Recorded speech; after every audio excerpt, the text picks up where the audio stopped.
Assalamualaikum warahmatullahi wabarakatuh, sahabat Tukiem.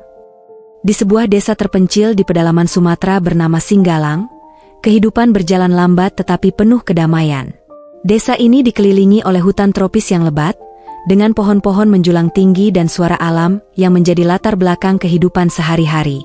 Para penduduk hidup dari bertani dan berburu secara tradisional. Namun, mereka juga memiliki tradisi kuat yang penuh cerita mitos dan kepercayaan pada kekuatan alam. Di desa inilah seorang kakek bernama Pak Malim tinggal. Pak Malim sudah berusia lebih dari 70 tahun, tetapi tubuhnya masih tegap dan sorot matanya tajam, penuh dengan kebijaksanaan yang ia peroleh dari kehidupan panjang yang penuh perjuangan. Ia tinggal di sebuah rumah panggung sederhana yang menghadap langsung ke hutan. Sehari-hari, Pak Malim sering terlihat duduk di beranda, menatap hutan sambil meminum kopi hitam kesukaannya. Pak Malim dikenal sebagai penjaga cerita leluhur desa. Ia sering diminta untuk menceritakan dongeng kepada anak-anak desa setiap malam bulan purnama. Salah satu kisah yang paling sering ia ceritakan adalah legenda harimau penjaga hutan, seekor harimau mistis yang diakini melindungi desa dari bencana. Harimau itu bukan sekadar binatang, melainkan perwujudan roh penjaga yang membawa keseimbangan antara manusia dan alam. Namun, kehidupan damai Pak Malim berubah drastis pada suatu malam yang penuh tanda-tanda aneh. Malam itu, bulan purnama bersinar lebih terang dari biasanya, menerangi hutan dan desa dengan cahaya perak yang misterius. Angin berhembus dengan ritme tak biasa, membuat daun-daun berdesir seperti bisikan. Saat Pak Malim sedang duduk di beranda menikmati malam, ia tiba-tiba mendengar suara raungan harimau yang menggema dari dalam hutan. Suara itu tidak seperti suara harimau biasa. Ada sesuatu yang mendalam dan mistis tentang raungan tersebut, seolah-olah hutan itu sendiri berbicara. Jantung Pak Malim berdegup kencang, tetapi ia tidak merasa takut. Sebaliknya, ia merasa dipanggil. Malam itu, tanpa memberitahu siapapun, ia melangkah masuk ke dalam hutan, mengikuti suara itu. Pak Malim berjalan menyusuri jalan setapak kecil yang jarang dilewati. Cahaya bulan menjadi satu-satunya penerangnya. Ia melangkah semakin dalam hingga tiba di sebuah tempat yang jarang ia kunjungi, sebuah rawa di tengah hutan. Di sana, ia melihat sesuatu yang membuatnya tertegun. Seekor harimau besar berdiri di tengah rawa, tubuhnya bersinar dengan cahaya keemasan yang lembut. Harimau itu menatap langsung ke mata Pak Malim, dan tanpa kata-kata, kakek tua itu merasa seolah-olah sedang diajak berkomunikasi. Harimau itu mendekat, dan tiba-tiba cahaya keemasan yang menyelimutinya mulai berpindah ke tubuh Pak Malim. Kakek tua itu merasa tubuhnya dipenuhi energi aneh, seperti percikan kehidupan yang luar biasa. Tubuhnya terasa ringan, tetapi pikirannya dipenuhi oleh gambaran-gambaran aneh. Seekor bayi berkepala harimau, suara-suara nyanyian kuno, dan simbol-simbol yang tak ia mengerti. Ketika cahaya itu menghilang, harimau besar tersebut berjalan kembali ke dalam gelapnya hutan. Pak Malim merasa lemas, tetapi ia berhasil kembali ke rumahnya dengan sisa tenaga. Namun, kejadian itu hanyalah awal dari sesuatu yang luar biasa. Keesokan paginya, Pak Malim merasa tubuhnya aneh. Perutnya terasa berat, dan ada perubahan kecil yang tidak bisa ia abaikan. Awalnya, ia mengira itu hanyalah kelelahan biasa. Namun, hari demi hari berlalu, dan perutnya semakin membesar. Anehnya, tidak ada rasa sakit yang ia alami, hanya rasa penuh yang perlahan tumbuh. Warga desa mulai memperhatikan perubahan tersebut. Awalnya mereka menganggapnya lucu dan menyangka Pak Malim hanya mengalami kenaikan berat badan. Namun, ketika perut Pak Malim semakin membesar dengan cara yang tidak wajar, desas-desus mulai menyebar.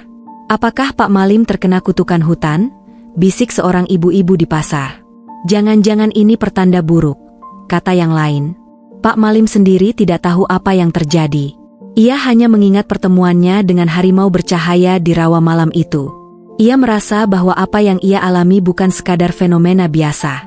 Namun, ia memilih diam, tidak ingin menakut-nakuti warga desa lebih dari yang sudah terjadi. Dalam mimpinya, ia terus melihat gambaran seekor bayi berkepala harimau. Bayi itu tersenyum padanya, seolah-olah sudah mengenalnya. Ada sesuatu yang membuat Pak Malim yakin bahwa bayi ini akan menjadi sesuatu yang istimewa, tetapi ia juga dihantui oleh pertanyaan besar. Mengapa ia yang harus membawa beban ini? Ketika perutnya semakin membesar hingga menyerupai wanita hamil 9 bulan, Pak Malim akhirnya memutuskan untuk meminta bantuan dukun desa, Mak Ria. Mak Ria adalah perempuan tua yang dikenal memiliki kemampuan supranatural dan sering dimintai bantuan jika ada hal-hal aneh terjadi. Ketika Pak Malim tiba di rumah Mak Ria, dukun itu sudah menunggunya seolah-olah ia tahu bahwa Pak Malim akan datang. "Kau membawa sesuatu yang luar biasa, Pak Malim," kata Mak Ria dengan suara rendah. Mak Ria memulai ritual sederhana dengan membakar dupa dan mengucapkan mantra-mantra kuno. Setelah beberapa saat, ia menatap mata Pak Malim dengan tajam dan berkata, "Apa yang kau kandung bukanlah kutukan, tetapi sebuah anugerah. Bayi ini bukan hanya untukmu, tetapi untuk seluruh desa ini. Ia adalah penjaga keseimbangan, tetapi juga ujian bagi kita semua." Pak Malim tertegun. Ia tidak tahu harus merasa bangga atau takut. Mak Ria melanjutkan, "Ketika waktunya tiba, kau harus menghadapi kelahiran ini dengan keberanian. Namun, ingat, apapun yang terjadi, jangan pernah meragukan takdir yang telah diberikan kepadamu." Dengan kata-kata itu, Pak Malim pulang dengan perasaan campur aduk. Ia tidak bisa membayangkan bagaimana hidupnya akan berubah setelah bayi ini lahir. Hari-hari berlalu dengan cepat, dan tubuh Pak Malim semakin menunjukkan tanda-tanda kehamilan. Meskipun aneh, tubuhnya tidak menunjukkan tanda-tanda kelemahan atau rasa sakit yang berlebihan. Namun, beban di pikirannya semakin berat. Bagaimana ia akan menjelaskan ini kepada desa? Bagaimana ia sendiri menghadapi sesuatu yang belum pernah terjadi sebelumnya? Kabar tentang kondisi Pak Malim menyebar ke seluruh penjuru desa. Warga mulai berkumpul di rumahnya setiap hari, berharap mendapatkan penjelasan atau sekadar menyaksikan fenomena yang dianggap sebagai keajaiban. Ada yang datang dengan penuh rasa ingin tahu, ada pula yang menyertai dengan ketakutan dan prasangka. "Ini pasti karena ulah roh hutan," seru seorang lelaki tua di tengah kerumunan.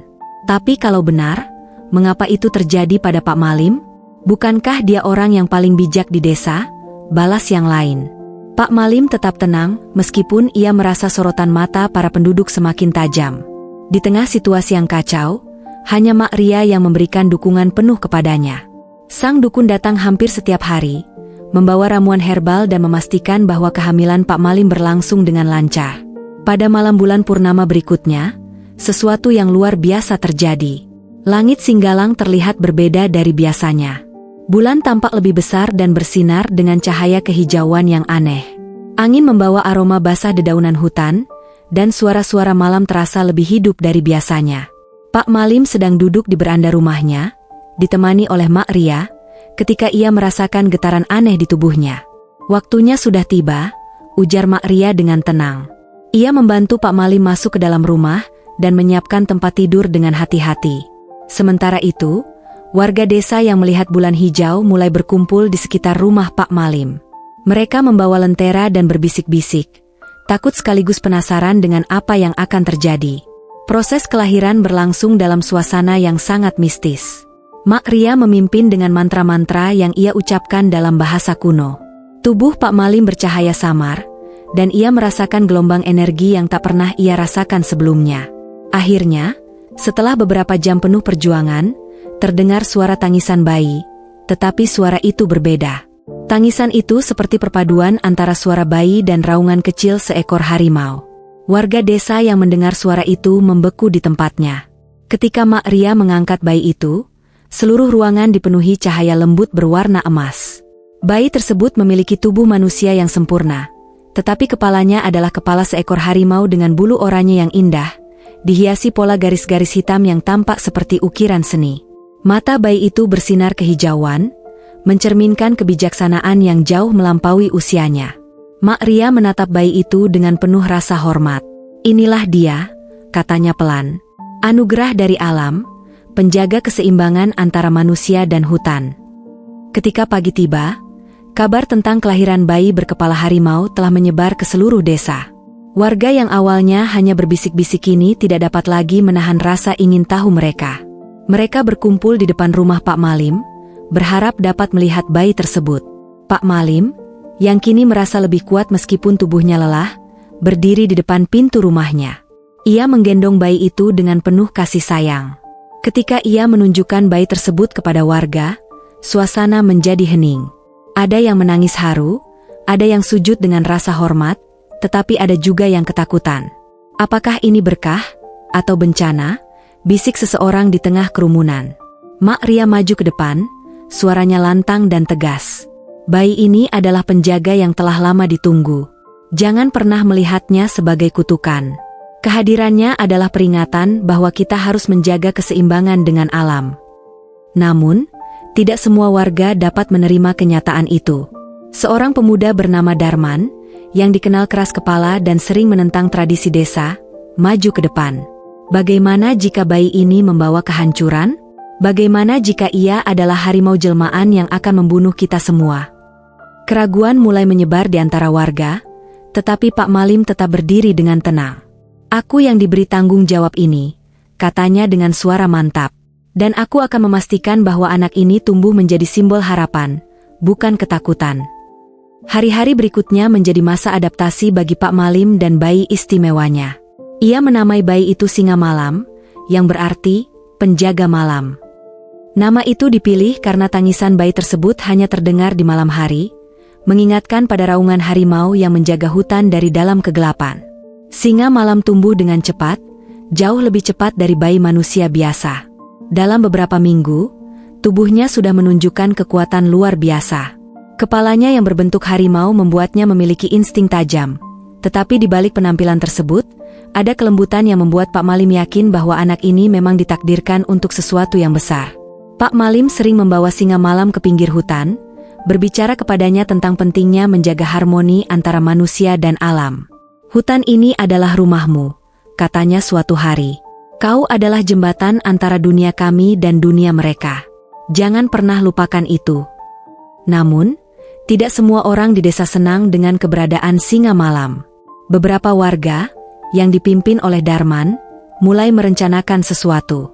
Mereka takut bahwa anak berkepala harimau itu akan membawa bencana bagi desa. Kita harus mengusir mereka sebelum terlambat, kata Darman pada sekelompok kecil warga yang setuju dengannya. Kalau tidak, desa ini akan menjadi sarang bencana. Pak Malim mulai merasakan ketegangan yang semakin meningkat di desa. Namun, ia memilih untuk tetap tenang dan melindungi Singa Malam sebaik mungkin. Ia percaya bahwa waktu akan membuktikan bahwa anak itu adalah berkah, bukan kutukan. Hari-hari berlalu dengan damai untuk Singa Malam dan Pak Malim, meskipun bayangan ancaman dari warga yang skeptis terus menghantui. Singa Malam tumbuh dengan luar biasa cepat, baik secara fisik maupun mental. Meskipun kepalanya menyerupai harimau, pemikirannya menunjukkan kecerdasan dan kelembutan manusia. Ia senang mendengarkan cerita-cerita Pak Malim, terutama tentang hubungan antara manusia, hutan, dan keseimbangan yang harus dijaga. Namun, seiring pertumbuhan Singa Malam, desakan dari kelompok warga yang dipimpin oleh Darman semakin menjadi-jadi. Mereka melihat keberadaan Singa Malam sebagai ancaman, terutama setelah beberapa kejadian aneh mulai terjadi di desa. Hutan yang dulu melimpah dengan hasil buruan kini mulai menunjukkan tanda-tanda perubahan. Hewan-hewan seperti rusa dan babi hutan yang menjadi sumber makanan penduduk desa jarang terlihat. Sebaliknya, suara raungan harimau liar semakin sering terdengar di malam hari, membuat warga merasa tidak aman. Apa yang kita takuti telah menjadi kenyataan, kata Darman kepada para pengikutnya. Kehadiran anak itu telah memanggil roh-roh hutan. Jika kita tidak bertindak sekarang, desa kita akan hancur. Namun, Mak Ria mencoba menenangkan warga. Ia menjelaskan bahwa kejadian-kejadian tersebut bukan disebabkan oleh Singa Malam, melainkan karena ulah manusia yang semakin serakah. Kita telah menebang terlalu banyak pohon tanpa izin dari hutan, kata Mak Ria dalam sebuah pertemuan desa. Hutan merespons, dan Singa Malam ada di sini untuk membantu memulihkan keseimbangan. Sayangnya, hanya sedikit yang mau mendengarkan. Ketakutan telah mengakar kuat di hati mereka, dan desakan untuk mengusir Pak Malim dan Singa Malam semakin tak terbendung. Pada suatu malam yang gelap tanpa bintang, Darman dan para pengikutnya berkumpul untuk merencanakan tindakan drastis. Mereka memutuskan untuk menyerang rumah Pak Malim, menculik Singa Malam, dan membawanya jauh ke dalam hutan. Mereka percaya bahwa jika anak itu dibiarkan di hutan, roh-roh liar akan mengambilnya kembali, dan desa akan terbebas dari kutukan. Darman membawa lentera dan tombak, sementara pengikutnya membawa tali dan jaring. Mereka berjalan dengan hati-hati menuju rumah Pak Malim, memastikan tidak ada yang melihat mereka. Ketika mereka tiba, suasana sunyi menyelimuti desa. Namun, ketika mereka mendekati rumah, sesuatu yang tidak terduga terjadi. Saat kelompok Darman melangkah lebih dekat, angin tiba-tiba bertiup kencang dari arah hutan. Suara-suara aneh terdengar, seperti bisikan pepohonan yang saling berbicara. Lentera yang mereka bawa padam satu persatu, meninggalkan mereka dalam kegelapan total. Darman, yang biasanya berani, mulai merasa ragu. Namun, sebelum ia sempat memberi perintah untuk mundur, seekor harimau besar muncul dari kegelapan. Mata harimau itu bersinar kehijauan, sama seperti mata singa malam. Harimau itu mengaum keras, suaranya menggema hingga ke penjuru desa. Para pengikut Darman berteriak ketakutan dan melarikan diri. Darman sendiri terjatuh, lututnya gemetar. Harimau itu mendekatinya perlahan, tetapi tidak menyerangnya. Sebaliknya, harimau itu menatapnya dalam-dalam, seolah-olah memperingatkan bahwa ia tidak boleh melanjutkan niatnya. Ketika harimau itu akhirnya menghilang ke dalam hutan, Darman bangkit dengan susah payah dan melarikan diri. Namun, pengalaman tersebut meninggalkan bekas mendalam di hatinya. Keesokan harinya, Darman mendatangi rumah Pak Malim, tetapi bukan untuk menyerang. Ia datang sendirian, dengan kepala tertunduk dan wajah penuh penyesalan. Ketika Pak Malim menyambutnya di depan rumah, Darman langsung berlutut. "Aku salah," kata Darman dengan suara gemetar. "Aku ingin melukai anakmu, tetapi hutan telah memberiku peringatan." Pak Malim tersenyum tipis. "Hutan tidak pernah berniat melukai manusia, Darman. Tetapi jika kita tidak menghormatinya, ia akan mengingatkan kita dengan cara yang tegas." Darman menceritakan apa yang terjadi malam itu, termasuk pertemuannya dengan harimau besar yang matanya bersinar seperti singa malam. Pak Malim menjelaskan bahwa harimau itu kemungkinan adalah roh penjaga hutan yang selama ini melindungi desa mereka. "Anak ini," kata Pak Malim sambil menggendong singa malam, "adalah jembatan antara kita dan hutan. Jika kita merawatnya dengan baik, ia akan membawa keseimbangan kembali ke desa ini." Setelah mendengar cerita Darman, warga desa mulai berubah. Mereka tidak lagi melihat singa malam sebagai ancaman, melainkan sebagai simbol harapan. Warga yang dulu takut kini mulai mendekati Pak Malim dan menawarkan bantuan. Mereka membawa makanan, pakaian, dan bahkan mainan sederhana untuk singa malam. Singa malam, meskipun memiliki kepala harimau, menunjukkan sikap yang ramah kepada siapapun yang mendekatinya.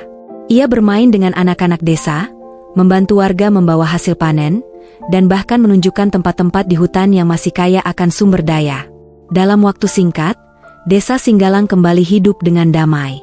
Kehadiran singa malam menjadi pengingat bahwa manusia dan alam dapat hidup berdampingan jika keduanya saling menghormati. Namun, Pak Malim tahu bahwa perjalanan mereka belum selesai. Ia merasa bahwa singa malam memiliki takdir besar yang menunggunya, sesuatu yang jauh melampaui batas desa Singgalang. Seiring waktu, singa malam tumbuh menjadi sosok yang kuat dan penuh wibawa. Kepalanya yang menyerupai harimau kini semakin menunjukkan karakteristik seekor raja hutan, tetapi tubuhnya tetap menggambarkan kelembutan seorang manusia muda. Ia menjadi pusat perhatian di desa Singgalang, bukan karena keanehannya, melainkan karena kepemimpinannya yang mulai terlihat sejak usia belia. Namun, suatu malam, saat angin dari hutan membawa suara-suara aneh, Pak Malim merasa gelisah. Ia bermimpi tentang hutan yang terbakar, binatang-binatang melarikan diri, dan suara singa malam yang memanggilnya dari kejauhan. Ketika ia terbangun, hatinya berat dengan firasat buruk. Di pagi hari, Mak Ria datang dengan wajah serius. "Pak Malim," katanya, "aku mendapat pertanda dari leluhur. Ada sesuatu yang besar yang akan terjadi di hutan." Takdir singa malam kini mulai memanggil.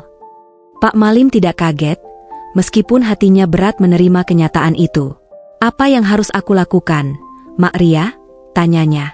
"Biarkan ia menemukan jalannya sendiri," jawab Mak Ria.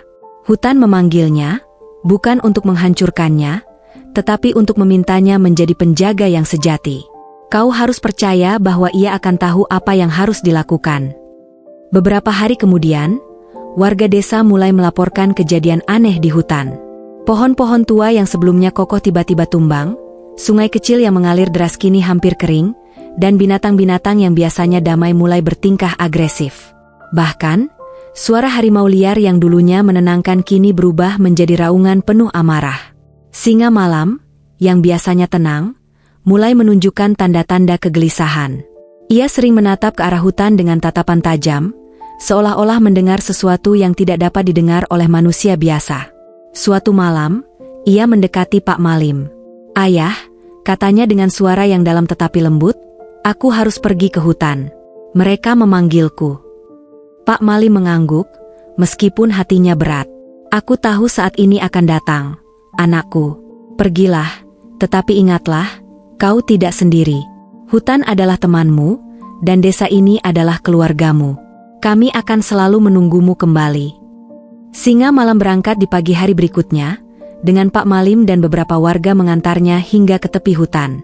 Ia melangkah masuk dengan penuh percaya diri, meninggalkan jejak kakinya yang besar di tanah yang lembab. Di dalam hutan, suasananya berbeda dari biasanya. Pohon-pohon tua tampak murung, dan udara terasa berat dengan energi yang tak terlihat. Namun, singa malam tidak gentar. Ia mengikuti nalurinya, membiarkan kakinya membimbingnya ke tempat yang bahkan ia sendiri tidak tahu. Setelah berjalan selama beberapa jam, ia tiba di sebuah tempat yang sangat berbeda dari bagian lain hutan. Tempat itu adalah sebuah lembah yang dikelilingi tebing tinggi, dengan sebuah pohon besar di tengahnya. Namun, pohon itu tampak sekarat, daunnya berguguran, dan batangnya penuh retakan. Di bawah pohon itu, seekor harimau besar sedang berbaring. Harimau itu adalah roh penjaga hutan yang dulu muncul di hadapan Pak Malim. Namun, kali ini, harimau itu tampak lemah. Matanya yang bersinar kehijauan kini redup, dan nafasnya tersengal-sengal. Singa malam mendekat dengan hati-hati.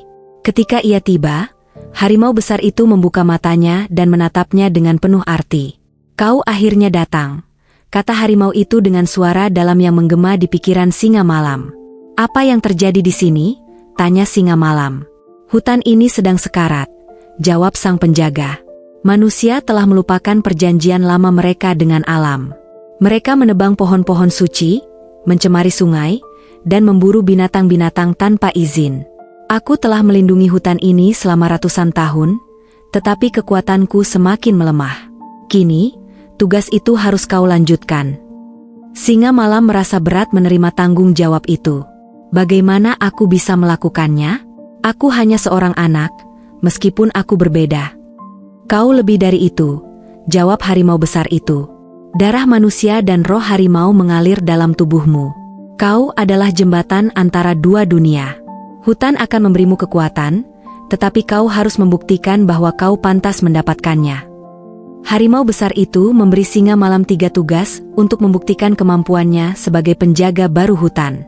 Tugas pertama adalah menyelamatkan aliran sungai yang hampir kering. Tugas kedua adalah memulihkan pohon suci yang sekarat di tengah lembah. Tugas terakhir adalah menghentikan pemburu liar yang telah memasuki hutan. Singa malam menerima tugas itu dengan keberanian. Ia tahu bahwa hidupnya akan berubah selamanya, tetapi ia tidak gentar. Ia merasa bahwa ini adalah takdir yang selama ini telah menunggunya. Dengan langkah penuh keyakinan, ia memulai perjalanan barunya sebagai penjaga hutan, meninggalkan lembah dengan semangat baru. Setelah menerima tugas dari harimau penjaga yang melemah, singa malam memulai perjalanannya ke 3 penjuru hutan untuk memenuhi ujian yang akan membuktikan dirinya layak menjadi penjaga hutan yang baru. Meski masih muda, insting harimaunya memberinya kekuatan dan keberanian yang luar biasa. Setiap langkahnya dipenuhi oleh rasa tanggung jawab, karena ia tahu bahwa masa depan hutan dan desa Singgalang bergantung pada keberhasilannya. Sungai kecil yang dulu mengalir deras kini hampir kering. Hutan sekitar tampak layu, dan binatang-binatang yang bergantung pada air mulai bermigrasi atau mati kehausan. Ketika singa malam tiba di sungai tersebut, ia menyadari bahwa alirannya terhenti karena dahan-dahan besar dan batu-batu yang menutupi jalurnya. Singa malam menggunakan kekuatan tubuhnya untuk memindahkan batu-batu besar. Goresan dan luka mulai muncul di tubuhnya, tetapi ia tidak menyerah. Ketika tubuhnya hampir lelah, ia mendengar suara samar dari hutan, bisikan daun dan desir angin yang memberinya semangat. Dengan kekuatan terakhirnya, ia berhasil membuka jalur sungai. Air mulai mengalir lagi, membawa kehidupan ke hutan yang sekarat. Burung-burung kembali berkicau, dan binatang-binatang mulai berdatangan untuk minum. Melihat pemandangan itu, singa malam merasa puas, meskipun tubuhnya lelah. Bertahun-tahun kemudian, nama singa malam menjadi legenda. Ia dikenal sebagai penjaga hutan yang melindungi desa dan alam sekitarnya. Ceritanya diceritakan dari generasi ke generasi, mengingatkan semua orang tentang pentingnya keseimbangan antara manusia dan alam. Pak Malim, meskipun kini sudah tiada, tetap hidup dalam hati singa malam sebagai guru dan ayah yang mengajarinya arti dari keberanian dan cinta. Hutan Singgalang kini pulih, penuh kehidupan, dan tetap menjadi rumah bagi semua makhluk, baik manusia maupun binatang. Dan di tengah semuanya, singa malam berdiri sebagai penjaga abadi, memastikan bahwa harmoni tetap terjaga untuk selamanya. Jika kamu merasa terinspirasi oleh kisah ini, jangan lupa untuk like, subscribe, dan komen, untuk terus mendapatkan cerita-cerita inspiratif lainnya. Setiap cerita memiliki pelajaran berharga yang bisa menjadi pendorong semangat dalam hidup kita. Bagikan juga cerita ini kepada orang yang kamu sayangi, agar mereka bisa merasakan manfaat dari perjuangan dan kasih sayang yang tulus. Mari kita terus berbagi kebaikan dan saling mendukung dalam perjalanan hidup ini.